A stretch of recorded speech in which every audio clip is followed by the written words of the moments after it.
Okay, this is my next interview. I'd like to introduce yourself. Hi, my name is Donagh Oates, Sligo Rovers player 1996 to 2000. Brilliant.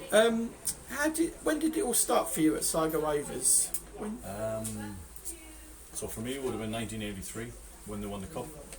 As I say, Harry McLaughlin, Tony Stenson, Tony Fagan.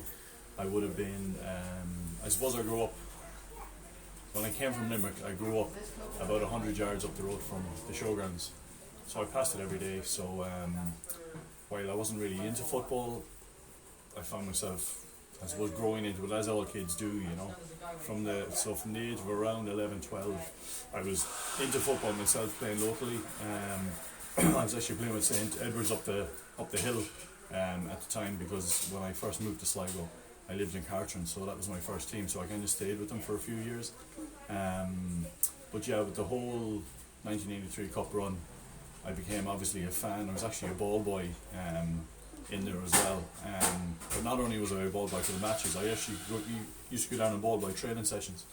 And as I say, it used to be great because the training sessions were on the actual main pitch, and you got to kind of be out on the main pitch, just collecting the balls for Gus Gilligan and Tony Fagan and all of those kind of players. Yeah. Brilliant. Who was the best player you played with? Played with? Whoa. Here's a good question. There probably is, you know, to be fair, at the time I was playing there was a big transition of players. You know, we'd had the whole kind of 94, 95 cup success with McStay and the European run and stuff like that. So the club was kind of going through a bit of an interim period, much like kind of where Jared Little was there a couple of years ago. So players were coming and going all the time. I mean, there was one player, Tony Kelly, who I think his background, he certainly played for Bolton Wanderers in the Premier League. I think he played for Liverpool, if I'm not mistaken. I mean, he was a phenomenal player. You'd have to be to play for Liverpool. Well, that's what I'm saying. But technically he was, but as I say, we probably got him at the end of his career. But he could still, as they say, put a ball on a sixpence from 50 yards. He was unbelievable. But there was the one guy I always kind of, when I get asked that question, and God rest him, he's passed away since. But there was a young Scottish player by the name of Brian Hetherston, and he was just, I mean, technically absolutely fantastic.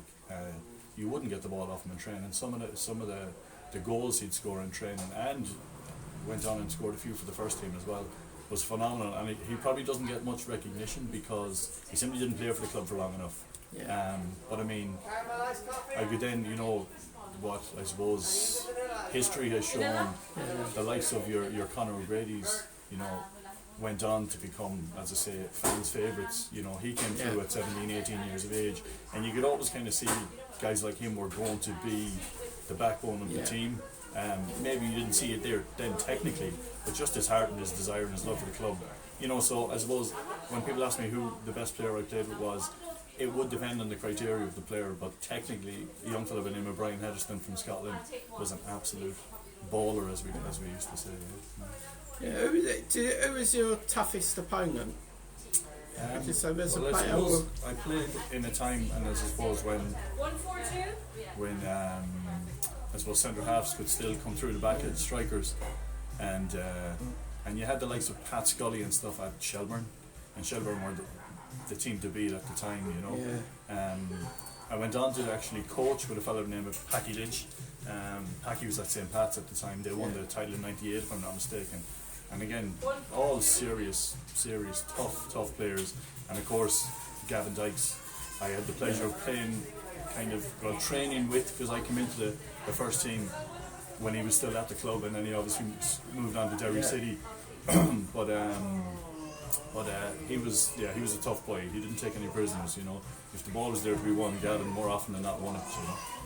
There was a great, you were on about kind of stories. There was I remember we were playing Derry at home, and we were 1-0 down, and we got a free kick, probably again 89th, 90th minute, and I remember, I suppose Dykesy being Dykesy, he kind of didn't want to pick anybody up. He wanted to actually go and win the ball and secure the win for Derry. but he'd been picking me up all game, and in fairness, I'd won nothing against him, but he passed me on to somebody else, and I remember when Neil Ogden, if I'm not mistaken, took a free kick and he put it right into the back post, and again on the railway end where you were talking about earlier with the chicken wire and no seats, it was all steps. And I remember, and just I got up above everybody at the back post and headed in to score, to draw the game 1-1. And as I say, it's just one of those things I always remember, because as I say, Dicey was such, I didn't get a kick in the whole game, but as I say, he left me for the last minute of the game, and thankfully I got my head on the end of one of them, He started off in 4 seasons and he scored 9 goals. What goal do you remember most? What was the best one? There were, for I suppose a different reason, the 2 I remember, we were playing Bows at home, and it happened to be a time my dad was actually sick in hospital in Dublin,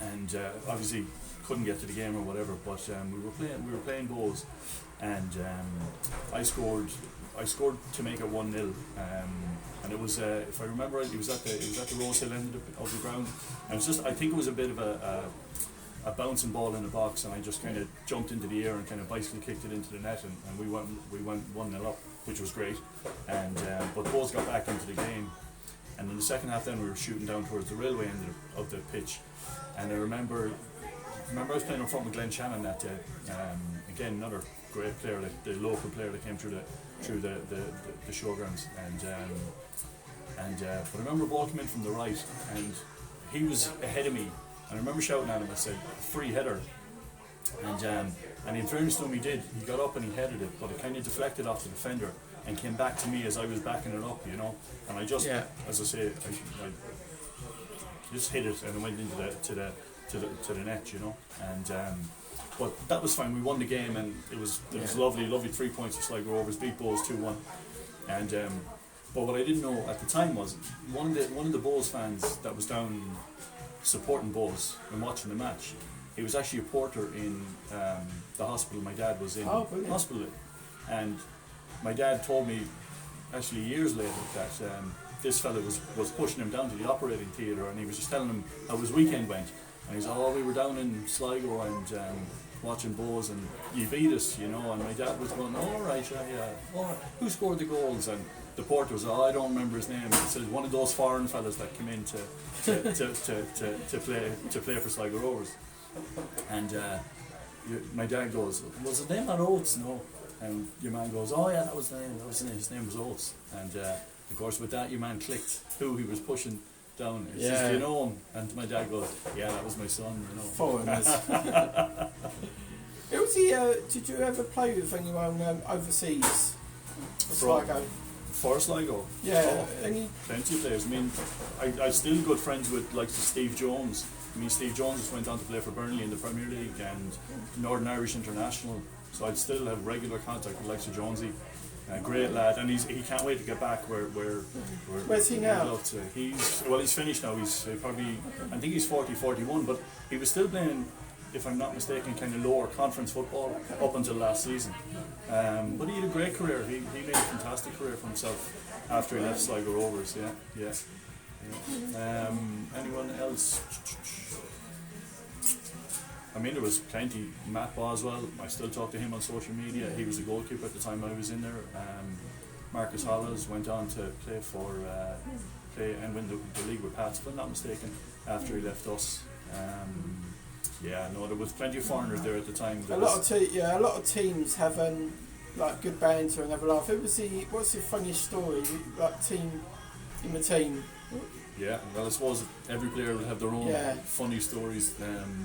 2 that come to mind was there was certainly an incident, and I was only chatting to Mark Hutchinson yesterday. He was out in the house. I've got him Tuesday or Wednesday. Hutch is a gas man, and you get plenty out of him. But I remember we were away to Dundalk, up in Oriel Park, and we won the game 3-1.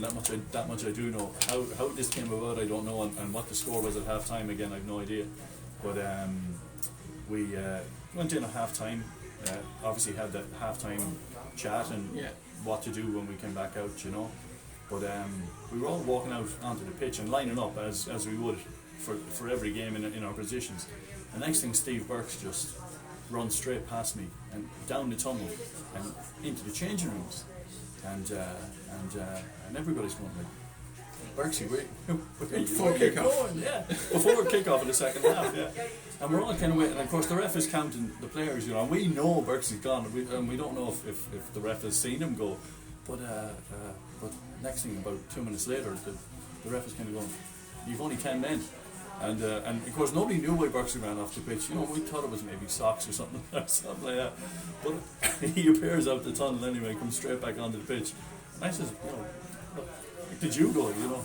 And he was dying for a poo. And he had to run off the pitch to do it and came straight back on. But yeah, no, that was serious now. And there was another one then, and I always remember then, myself and an ex-striker back in the late 80s, John Lynch, who became a mentor and a coach of mine. We always have this kind of banter over and back that we're the only two people to ever play for Sligo Rovers as strikers and as goalkeepers. And how it happened was we were playing the Northwest Cup. I don't know if you ever heard of it, but there was a kind of a cross-border cup competition back in the late or in the mid-90s. And we were playing, again, you can check who we were playing, but we won it 1-0. But what happened was Nick Bruges was in goals, and at the very kind of start of the second half, we just came out for he came out for a ball, and but whatever way the ball hit his finger, he dislocated it. So when he dislocated his finger, and we had a guy by the name of Dave as our physio. He's an English fella now, and I said, don't even ask me his surname. But when Dave saw this dislocated finger, he basically turned on his heel and walked away. He didn't know how to fix it. So Nick had no choice but to go off the pitch, and we had no sub-keeper. So basically I went in goals for the second half, because we were winning 1-0, and it was a toss-up between myself and Matt Hare, who was the centre half at the time, to go in goals. So basically we decided it's better the striker go in goals than the centre half, and we ended up winning the game 1-0. I didn't have an awful lot to do now, but except maybe a few corners to punch, but that was the height of it, you know. But yeah, that's my claim to fame. I played up front and in goals for Sligo Rovers. Yeah. You scored your first ever goal against Cope Ramblers in the. Is that the cup? Was it? That was the cup. Yeah. Yeah. Do you remember much about that? Absolutely. Yeah. That was again funny time for the club. I was in the reserves, and I was banging away goals for the reserves at the time. There was a league called the Connacht Senior League, and but I was up training with the first team. But I was getting on the bench, and I was getting the odd run and stuff like that. But the particular morning we were going to Cole, there was talk of Jimmy Mulligan, going to Finn Harps, and nobody kind of knew what was happening in the background. But the morning we were getting on the bus anyway, there was no sign of Jimmy Mulligan. Now I kind of said to myself, you know, it's obviously if he doesn't turn up, it's an opportunity for me. But I didn't kind of think on those terms as such. But you kind of do still at the same time. And at the time, Johnny Kenny's uncle Mick Kenny was playing for us at the time, and he was a centre forward as well. So we all travelled down to Cole, and we all kind of did the warm up, and the team was named, and I wasn't in it. I was on the bench. But didn't Mick get injured in the warm up? You know, Mick kind of had dodgy knees. He was always protecting them. But Mick got injured in the warm up. So Chris Rutherford came over to me and he said, Donny, you need to start. You're playing number 9, I think was the jersey I got given, you know. And so I was delighted. I mean, it was my first kind of, not my first start, but my first kind of, certainly in terms of the league and the cup, you know. And what I do remember about it, as I said, we were a Premier League type team, and I suppose you're supposed to beat your first division opponents, you know, that was the thing. But of course, football doesn't always work that way. And but I remember I was delighted to play. I was kind of confident enough, and I remember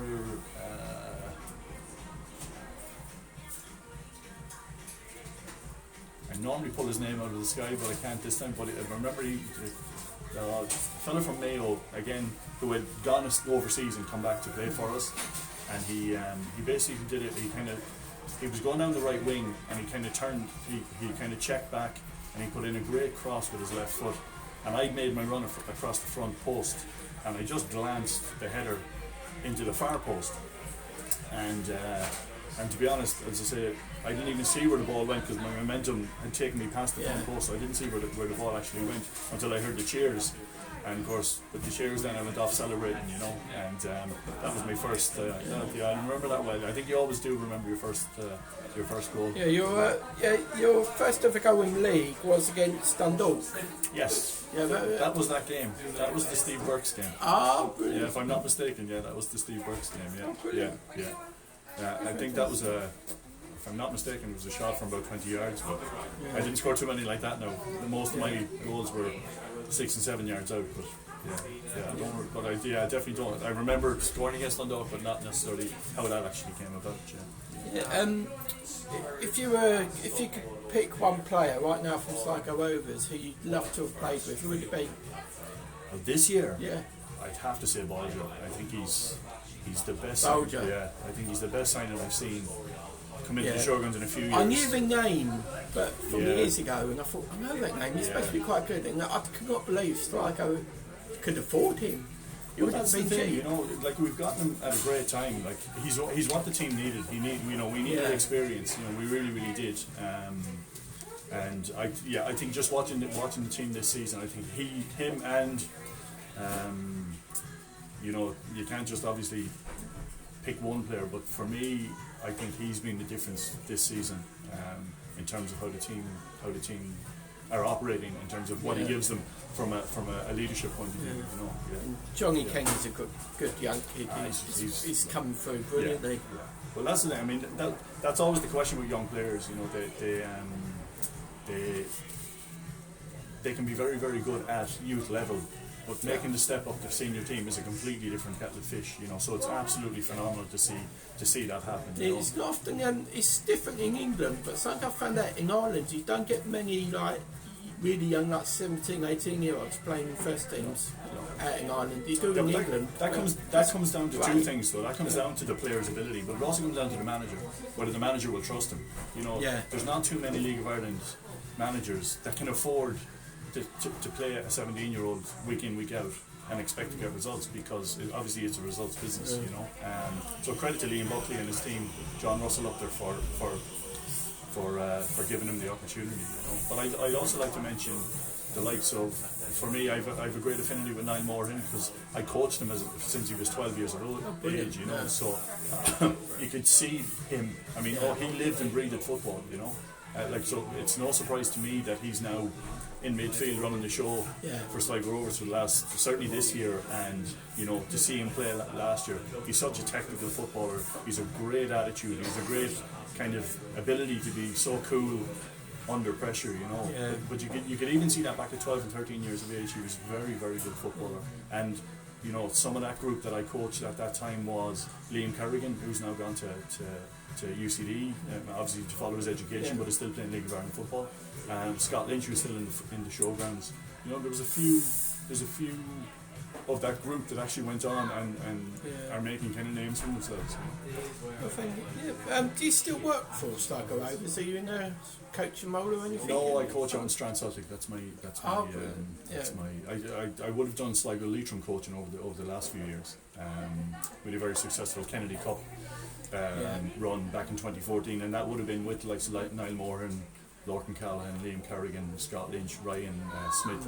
There's a great wee bunch of lads who, as I say, have gone on to have not necessarily careers yet, but are still involved in football at a very, very high level. You mentioned earlier you lived just up the road from Showgrounds. I did, How old was you when you moved from Limerick to?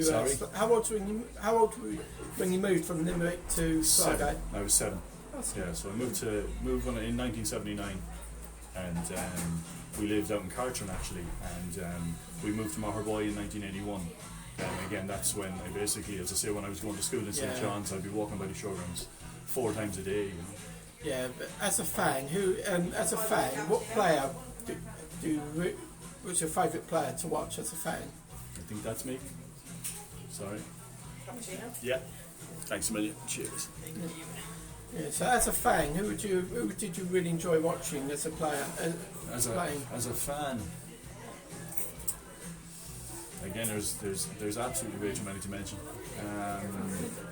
I mean, my absolute hero when I was a kid was actually Gus Gilligan, and I actually ended up playing with him at Strand Celtic, which was lovely, you know. Again, a huge respect for Chris Rutherford and Tony Fagan. They were so instrumental for me in terms of when I was in the showgrounds.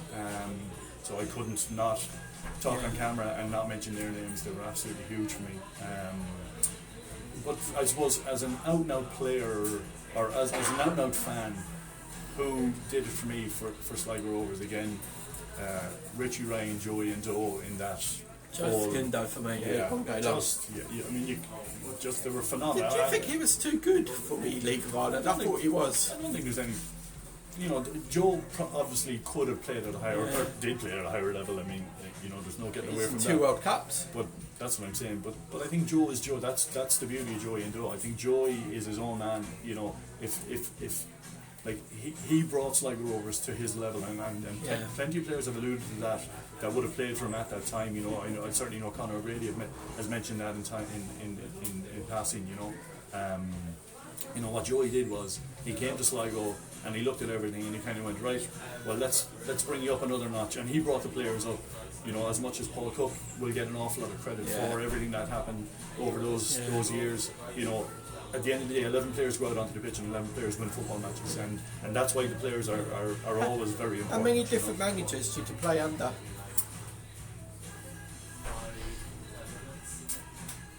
Steve Cotterill brought me in. Yeah, he brought me in. He used to come and watch the reserve matches. What's his name? He used to manage Wimbledon.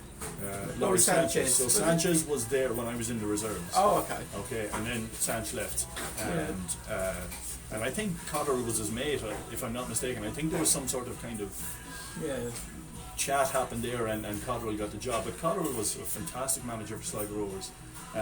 You know, there was the League Cup runs in '96 as well. Was it '95? Where we just got pipped by Shelburne in 2 amazing football matches. Johnny Kenny's dad was phenomenal at that time, and I think got Ireland call-ups at the time, certainly to train with the club. But Cotter was unbelievable. But he brought me up from the reserves to first team training, and again left around the time I was kind of involved. So my first team manager was Chris Rutherford, because he kind of took the assistant manager's role and just kind of and kind of was running a few games. And then Jimmy Mullen came in. Now again, Jimmy, in fairness, had a great history in England, again with Burnley, if I'm not mistaken, and came to us and was a great manager. But again, he came in at a time when, as from a personal point of view, you know, it was about getting results, and was very dependent on his professional footballers as opposed to his part-time guys like me that were kind of making up the numbers, you know. Yeah. So he, you know, I didn't see too much football under him, but as I say, I was still an integral part of the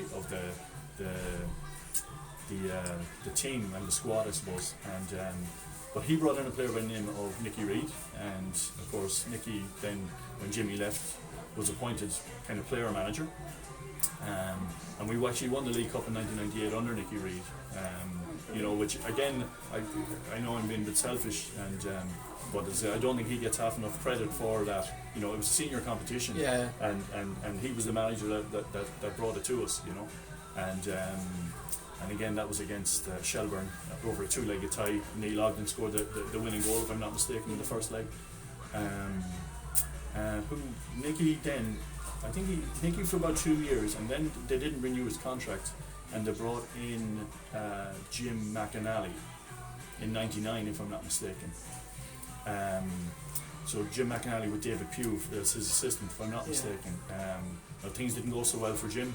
Again, it just didn't work out for him, whether it was playing staff-wise or whatever, you know. But we were basically from the off, we were fighting relegation the whole way through, you know.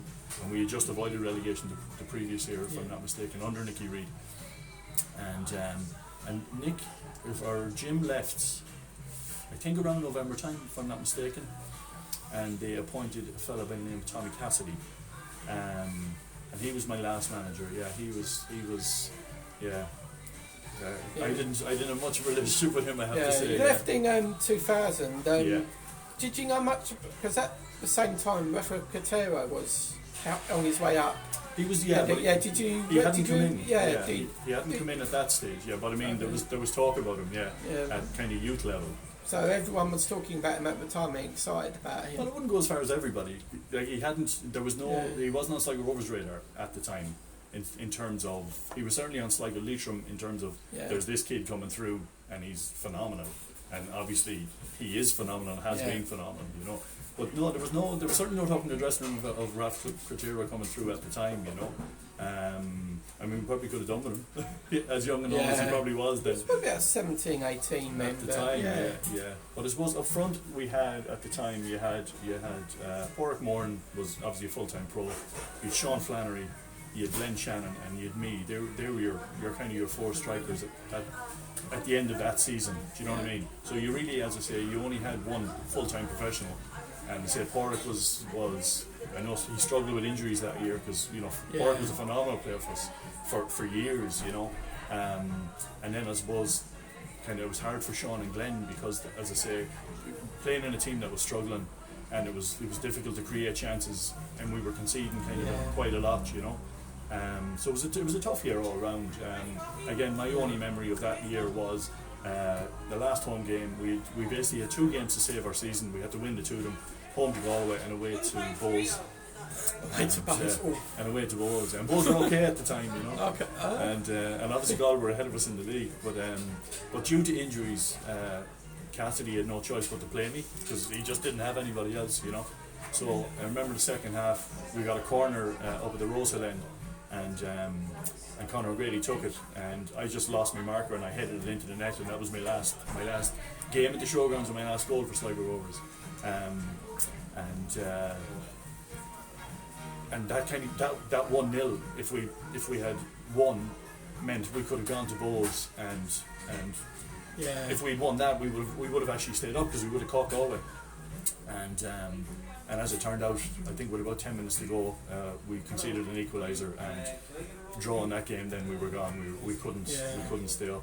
So Galway were fighting at the same time with you as well. Galway, I think that point saved them. So if we'd got 3 points on them, we could have still caught them. If I'm not mistaken, Donagh was the manager at Galway at the time, and I remember when I was in the room with Cassidy during the summer, letting me go when he was telling me he wasn't keeping me, you know. And he says, listen, you're not in my plans, so I'm going to let you go, you know. He says, but Donagh Reardon wants you in Galway. And I kind of, all I ever want to do is play for Sligo Rovers. I didn't necessarily want to play League of Ireland football. I wanted to play for Sligo Rovers. That was, I suppose, the dream, you know. And I kind of said it to him. I said, Donagh Reardon wants me in the Premier Division. I said, but you don't want me in the First Division. And he goes, no. I says, no, I've kind of made up my mind. I've spoke with the committee and said, you know, we're going to go with Porrick and Sean as our strikers, and we're going to bring other fellas in. Now that was probably Raf Cotero and those kind of guys. So I just kind of made the point. I said, you know, exactly what I said there. I said, so he wants me in the Premier Division, but you don't want me in the First Division. And he kind of went, yeah. So I mean, the writing was on the wall. He obviously just didn't fancy me, and that was absolutely grand. So I just turned around and I said it to him. I said, well, listen. Oh no, what he said was, he says, yeah, I'm not going to pay you to sit on the bench. And so I just said to him, I said, well, don't pay me then. I says, I'll play for Sligo Rovers for nothing. And he kind of went, yeah, he was a bit taken aback, you know. And it wasn't about money. I was on 50 quid a week. I mean, you know, this wasn't about money. You know, me playing for Sligo was never about money. So it wasn't full time. It was not at all. No, I was a part-time footballer. I worked in a menswear store here in town and trained 4 nights a week and played at the weekends. You know, I wasn't a full-time footballer. And so I said it to him. I said, no, I can't. There was method in my madness because, hand on heart, I knew he wasn't going to last. I knew it. Tommy Cassidy was never going to last at Sligo Rovers. He wasn't liked in the dressing room, and so I kind of said to myself, well, if I can stay here for nothing, maybe the next guy that comes in might give me a better shot, better crack at a whip. And if I'm not mistaken, Cassidy lasted about 5 or 6 months, if I'm not mistaken. I don't remember. and I think a fellow by the name of Rob McDonald came in, and Rob lasted a couple of weeks. And if I'm not mistaken, Donagh Reardon came in after that. If I'm not mistaken. The guy who wanted you. The guy that wanted me anyway. So as it turned out, now when he came to Sligo, he did ask me to come back up. It was 2002, and just my life had changed. I had 2 kids, and I was starting a brand new business and all that kind of stuff. And I would have loved to have gone back up, but and I should have. You know, I shouldn't be sitting here saying I didn't go back up, but I didn't. My life was slightly different at the time. But listen, yeah, that's life. That's just how it is. What's your biggest moment, your greatest moment playing for Sligo? Biggest achievement? Well, for me, hand on heart, you know, a lot of people, local guys, more so than the people that kind of come in and go out. But I remember the biggest moment was, I remember Chris Rutherford coming up knocking on my parents' door, telling me that he wanted me just to come in and play for the reserves. That for me was like it for me, because I knew once I was with the reserves I had a chance. Do you know that kind of way? Well, for nothing. Oh, for nothing. Oh, yeah, absolutely. You played for nothing. Oh, you did. You played for nothing. You know, that's what I'm saying. You know, it's very money orientated now.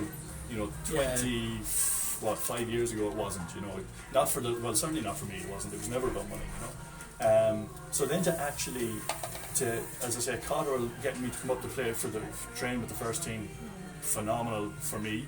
And then, as I say, actually, being named on a first 11 team sheet.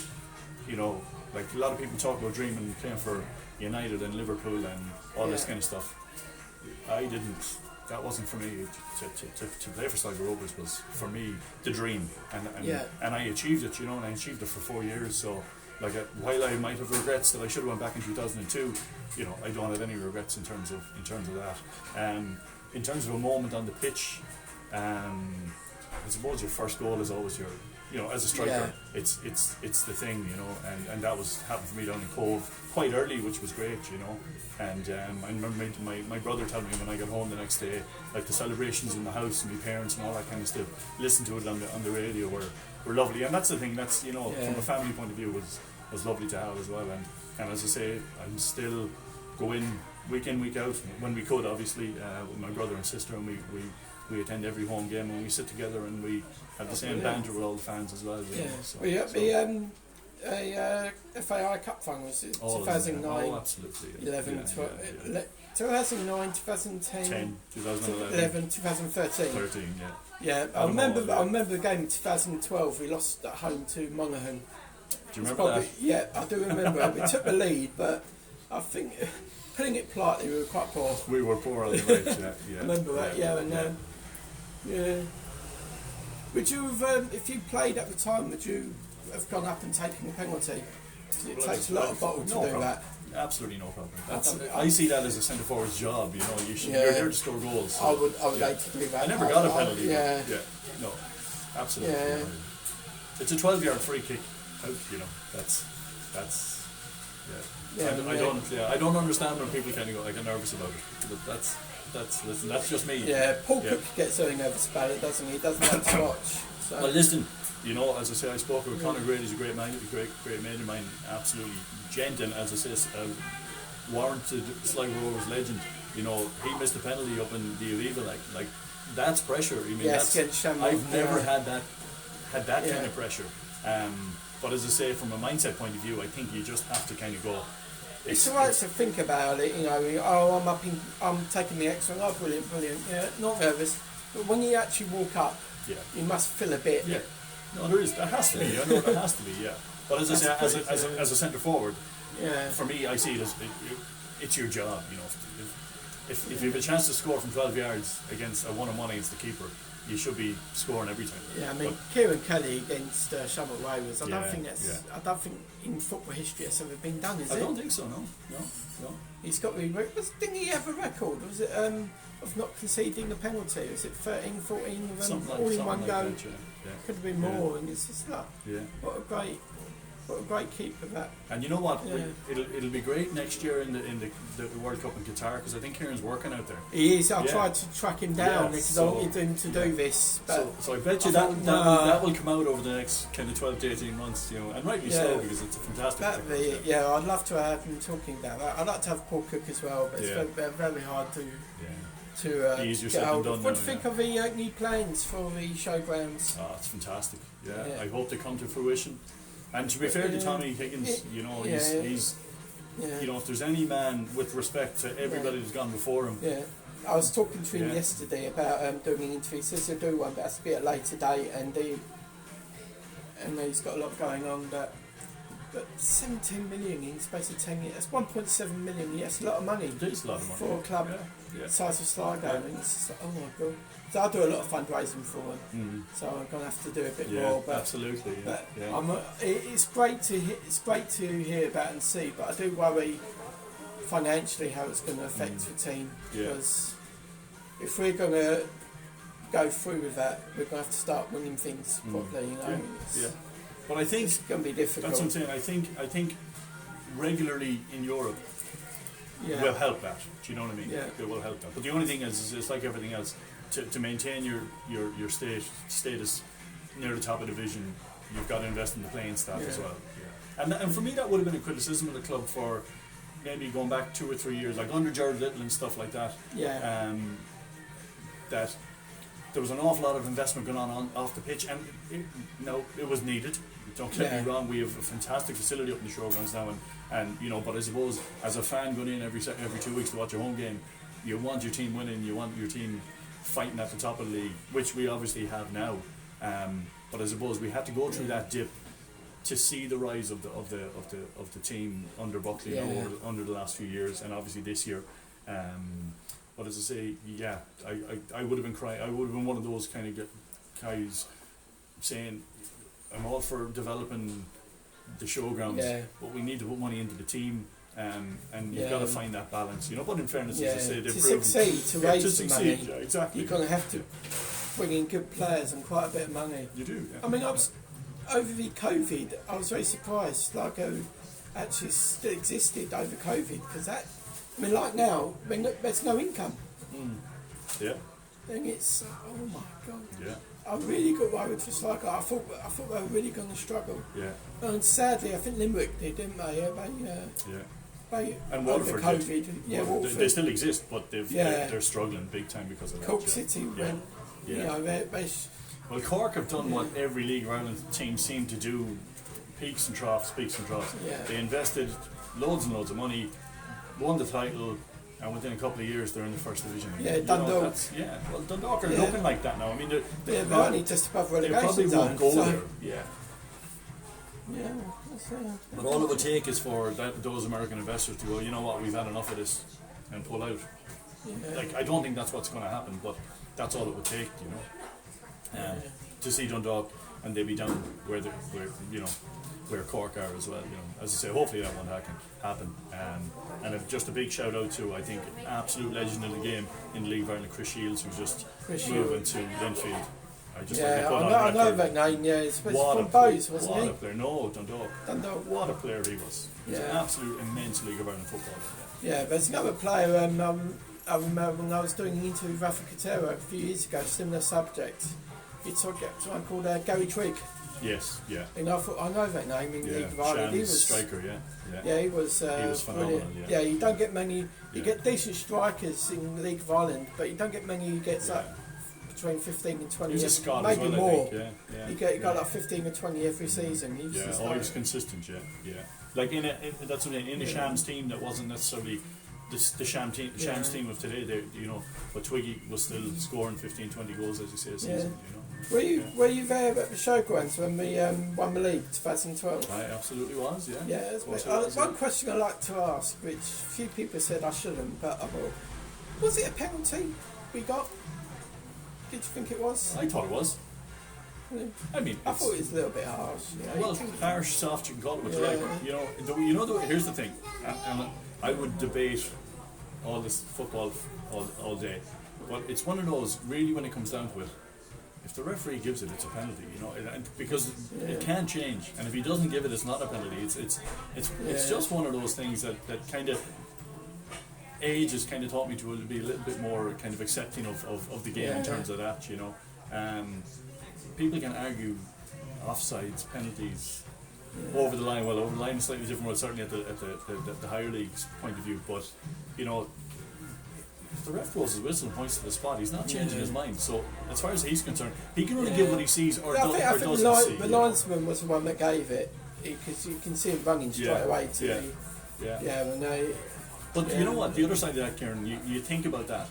You think about the teams with momentum at the top of the table. Like, they do get the decisions. They do. Yeah. Now, they may force those decisions because they're in a good vein of form and they're constantly kind of getting the ball into the box. But you do tend to get those kind of decisions go for you when you're the team kind of in the ascendancy. Do you know what I mean? As you say, if you're bottom of the league scrapping for your life, they never go for you. So I suppose you make your own luck, don't you? Yeah, but luckily it went in, and that was a great season for us. Oh, that was phenomenal. Is there any game that you pick out which is most memorable in that season? Yeah, that's got to be just that one, doesn't it? Yeah. Going to I Pats, remember when we beat. It was a rare Saturday. I think it's early afternoon kick-off, midday, early afternoon. We played Shams and beat them 3-0. Yeah, that's a game for me where we played really, really well. I remember that one quite well. Yeah. You mentioned their referees. What is your opinion on them at the moment in the League of Ireland? Yeah, I mean, I know it's a can of worms, isn't it? Yeah, I mean, they can only do their best. I've been vocal enough on social media about this, and I've kind of pulled my horns in terms of that, because as you say, they can only do their best. There's no getting away from that. The only thing I would, as I say, my own personal opinion in terms of my dealings with them over the years, more so now at junior level and stuff like that. So it's unfair. But I really do think, I don't know why, you know, when players make mistakes, they're vilified for it, and it's all over the place. Yeah, but players, so don't worry, just move on, don't worry. But when a free makes a mistake, they're like running away, you know. But I would actually go the other way. I'm talking about from an authorities looking in point of view. Referees seem to be poor and inconsistent, and there's no comeback. Like if I play up front and I have a poor game, chances are I'm dropped the next game. I'm not playing. Liam Buckley doesn't pick me. He plays Johnny Kenny up in front of me. But a referee seems to have a poor game. Doesn't matter. They're there next week. You know. Yeah, I mean, I think it's the same all over the world. In England, when referees make a mistake, they don't seem to be getting punished. If the Premier League referee makes a couple of mistakes, I think they should be dropped down to 1 or 2 divisions.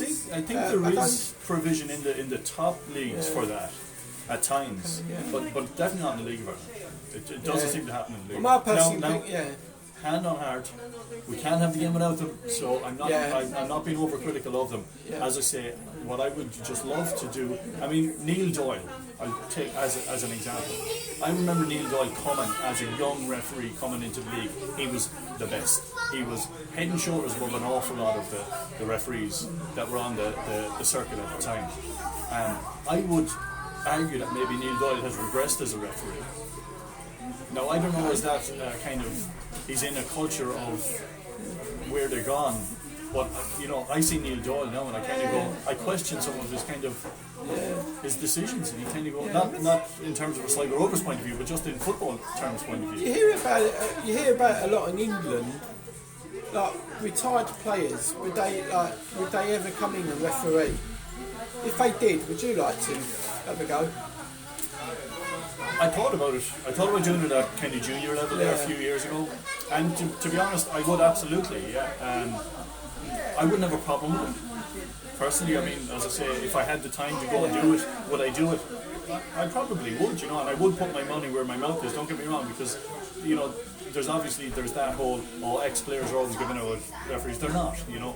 People give out referees when they make what they deem as wrong mistakes. But as I say, you can only give what you see, you know. And I did. My brother's a referee locally, and we have great conversations. But again, I just think it's like, as I say, my time is spent coaching now in terms of football. Like I work and I have my family, and I coach my kids, both soccer and Gaelic, and that's kind of where I dedicate my time. You know, I wouldn't have time for referee. Think, like in England, I think the Irish referees, it might be quite expensive, but maybe if they were up full time, like they are in England. Absolutely, yeah. But I don't think the money's there for that sort of thing. No, the money isn't there. No, the money isn't there. Because unfortunately, they've got to go in John Delaney's pocket, which is quite the amount of money he gets. It's just like that could be put to much better use. Yeah, but that's what I think. They should be full time and be trained up a lot better. Yeah, absolutely, I agree with you. Yeah. Do you remember the Dundalk game in the FA Cup semi-final last year, the year before? And they won it late on. That game, I think that was the biggest game, for turning point for me in referees. Because I mean, Cochrane, when he went down, that was a penalty, and you had a guy behind the goal, not the linesman, somebody else, right in front of it, wouldn't give it. That was a turning point for me in referees in Ireland. I thought that is, and the free kick that led to their goal wasn't even a free kick. That was a turning point. Well, I remember my brother was on the League of Ireland line panel a number of years ago, and I remember him telling me that you know, obviously it's not the same teams that go to every match, so a different referee may have different linesmen every different weekend, you know. And he would explain to me that they'd be in the dressing room getting ready, and of course they'd be having their chats just like a team would, you know, in terms of how they work together. But certain referees would come in and say to the linesman, okay, just put your flag up when the ball goes out over the line and offsides. I'll do everything else. And another ref will come in, you know, we're very much a team here. You know, if you see something off the ball, let me know, and all this kind of stuff. So that kind of got me thinking that, you know, when you do, when referees get criticised, I mean, obviously you don't know what's been said in the dressing room before they come out, but you know, if that referee is the kind of the egotistical guy that kind of goes, no, I'll do everything. You just put your flag up for offsides and for throw-ins. I'll do everything else. You know, he's setting himself up for that kind of abuse. Because when he gets it wrong, he's not used his team around him to try and get the decision right. He's basically just taking it all on himself. So when he does get it wrong, he's going to be absolutely, you know, vilified. Whereas, as I say, and that shouldn't be the case for me. If there's a team of referees on a pitch at any given weekend, they should be very much a team, just like the football teams are football teams. You know, the referee team should be a team. It shouldn't be up to an individual referee to go into a dressing room at the weekend and go, okay, we're all in it together, and another guy to come in and go, no, it's all about me, and you just put your flag up when I tell you to. You know, and that's an insight into some referees. You know, that maybe people don't know. Now, again, I'm going back 7, 8, 9 years, so maybe things have changed since. Again, but we don't know because we never hear referees speak. What's your opinion on VAR in England? Get rid of it. Yeah, I agree. Get rid of it. Yeah. I think it's, and again, as I say, with respect, you see those marginal offside calls. The majority of linesmen get it right. The majority of lines, assistant referees, whatever you want to call them, they get them right. So even when it comes back to VAR, the thing for me which annoys me most is the length of it. But I'll give you an example. Yesterday, Denmark versus Wales, the fourth goal. I thought, there's 30 seconds left on the clock. They've won the game anyway. Why are they spending 3 minutes to decide on the goal? It takes about 3 minutes to decide on the fourth goal. Also, the kid that got sent off. Oh, right. Was that his second one? No, that's what I'm saying. It was a straight red. Oh, Wilson, Harry Wilson. Yeah, Liverpool. Yeah. He's frustrated. He's kind of chopped your man down, right? As you said, 2 minutes to go in the game. Like, surely a referee. That's what I'm saying. When he goes back to referee, surely he goes, I could send him off here. Of course I could. You know, but is it really a sending off offence? you know, that kind of way.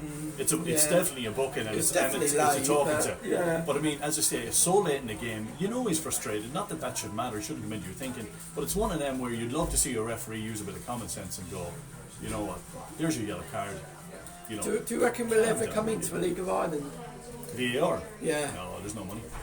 Yeah, that's what I mean. Plus, Goal line technology might, because Hawkeye is probably cheaper. But or is it? Is Hawkeye? Do we get in the Irish League? If the ball goes over the line, the watch by Oates. I don't know. Maybe we do have that, but I don't think so. I don't know. Is the answer to that? I don't know. But VAR, no.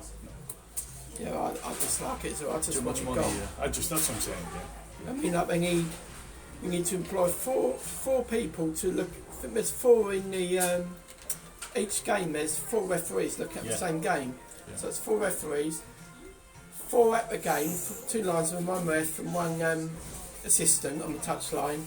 That's like nearly like 9 or 10 referees for 1 game. For 1 match.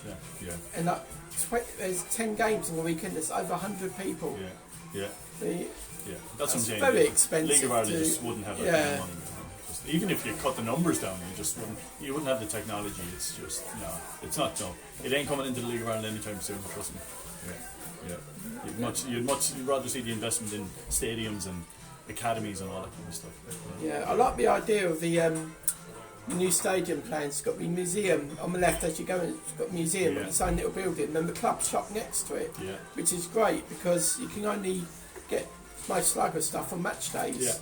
So it's great to have its own shop open like Monday to Sunday. That'd be fantastic. Yeah, absolutely, it'd be fantastic. And it's also in terms of revenue for the club, it's fantastic. And they're merging with the rugby club, aren't they, with it as well? So in terms of the academy, I think, yeah. Oh, I thought it's like a rugby club are going to use Sligo Rovers as well as their home game. There's some talk of that. Yeah, exactly. And that's what I'm saying. So you talk about 17 million, 1.7 a year. Like you're basically dividing that by 2 if you're bringing 2 organisations in together. So my brother was saying Kung might even come up and play a few games there. So wouldn't it be great? Wouldn't it be great? Yeah, absolutely. I'm not a big rugby fan, but I do follow Kung now and again. I like to go to a rugby game, so that'd be very good. That'd be interesting for that. No, that'd be fantastic. That'd be fantastic. As long as you don't ruin the pitch. Oh jeez, and the heavy men as well. Yeah. So no, I'm sure they've thought about all of that. Yeah, don't worry about it. I think that's about it. So thanks very much, guys. Also.